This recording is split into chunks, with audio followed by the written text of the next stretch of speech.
ಪ್ರಸ್ತಾಪಿತ ಮಂಗಳೂರು ಹೈಕೋರ್ಟ್ ಪೀಠದ ವ್ಯಾಪ್ತಿಗೆ ಉತ್ತರ ಕನ್ನಡ ಜಿಲ್ಲೆಯನ್ನು ಸೇರಿಸದಂತೆ ಹಳಿಯಾಳದಲ್ಲಿ ಆರ್.ವಿ. ದೇಶಪಾಂಡೆ ಅವರಿಗೆ ವಕೀಲರಿಂದ ಮನವಿ ಸಲ್ಲಿಕೆ.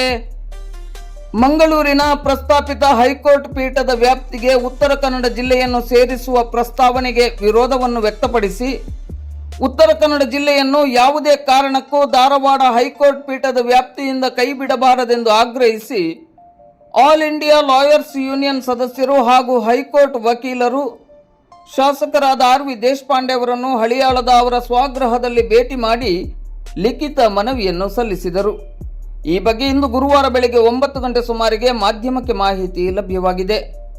ಆರ್.ವಿ. ದೇಶಪಾಂಡೆ ಅವರಿಗೆ ನೀಡಿದ ಮನವಿಯಲ್ಲಿ ಉತ್ತರ ಕನ್ನಡ ಜಿಲ್ಲೆಯ ಬಹುತೇಕ ತಾಲೂಕುಗಳಿಗೆ ಧಾರವಾಡವೇ ಭೌಗೋಳಿಕವಾಗಿ ಸಮೀಪದಲ್ಲಿದ್ದು ರಸ್ತೆ ಸಂಪರ್ಕ, ಸಾರ್ವಜನಿಕ ಸಾರಿಗೆ ಹಾಗೂ ನ್ಯಾಯಾಂಗ ವ್ಯವಹಾರಗಳ ದೃಷ್ಟಿಯಿಂದಲೂ ಹೆಚ್ಚು ಅನುಕೂಲಕರವಾಗಿದೆ.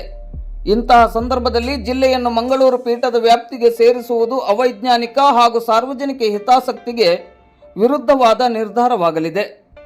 ಮಂಗಳೂರಿಗೆ ಪ್ರಕರಣಗಳ ವಿಚಾರಣೆಗೆ ತೆರಳಬೇಕಾದರೆ ಜಿಲ್ಲೆಯ ಬಹುತೇಕ ಭಾಗಗಳ ಕಕ್ಷಿದಾರರು, ವಕೀಲರು, ಸರ್ಕಾರಿ ಅಧಿಕಾರಿಗಳು ಹಾಗೂ ಸಾಕ್ಷಿದಾರರು ಹೆಚ್ಚಿನ ದೂರವನ್ನು ಪ್ರಯಾಣಿಸಬೇಕಾಗುತ್ತದೆ. ಇದರಿಂದ ಸಮಯ ಮತ್ತು ಹಣದ ಹೆಚ್ಚುವರಿ ಹೊರೆ ಬೀಳುವುದರ ಜೊತೆಗೆ ನ್ಯಾಯದಾನ ಪ್ರಕ್ರಿಯೆಯ ಮೇಲೆಯೂ ಪ್ರತಿಕೂಲ ಪರಿಣಾಮ ಉಂಟಾಗುವ ಸಾಧ್ಯತೆ ಇದೆ.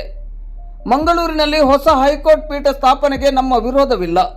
ಆದರೆ ಅದರ ಹೆಸರಿನಲ್ಲಿ ಈಗಾಗಲೇ ಧಾರವಾಡ ಪೀಠದ ವ್ಯಾಪ್ತಿಯಲ್ಲಿರುವ ಉತ್ತರ ಕನ್ನಡ ಜಿಲ್ಲೆಯನ್ನು ಬೇರ್ಪಡಿಸುವುದು ನ್ಯಾಯಸಮ್ಮತವಲ್ಲ.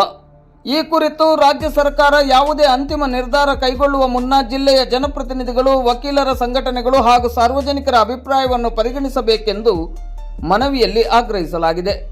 ಮನವಿ ಸಲ್ಲಿಸಿದ ನಿಯೋಗದಲ್ಲಿ ಆಲ್ ಇಂಡಿಯಾ ಲಾಯರ್ಸ್ ಯೂನಿಯನ್ ಸದಸ್ಯರಾದ ರತ್ನದೀಪ ಎನ್.ಎಂ, ಅಪ್ರಿನ್ ಕಿತ್ತೂರ್, ಗಿರೀಶ್ ಭಟ್, ವಿಶ್ವನಾಥ್ ಹೆಗಡೆ, ಪ್ರವೀಣ್ ತರೇಕರ್ ಸೇರಿದಂತೆ ಹಲವರು ಉಪಸ್ಥಿತರಿದ್ದರು.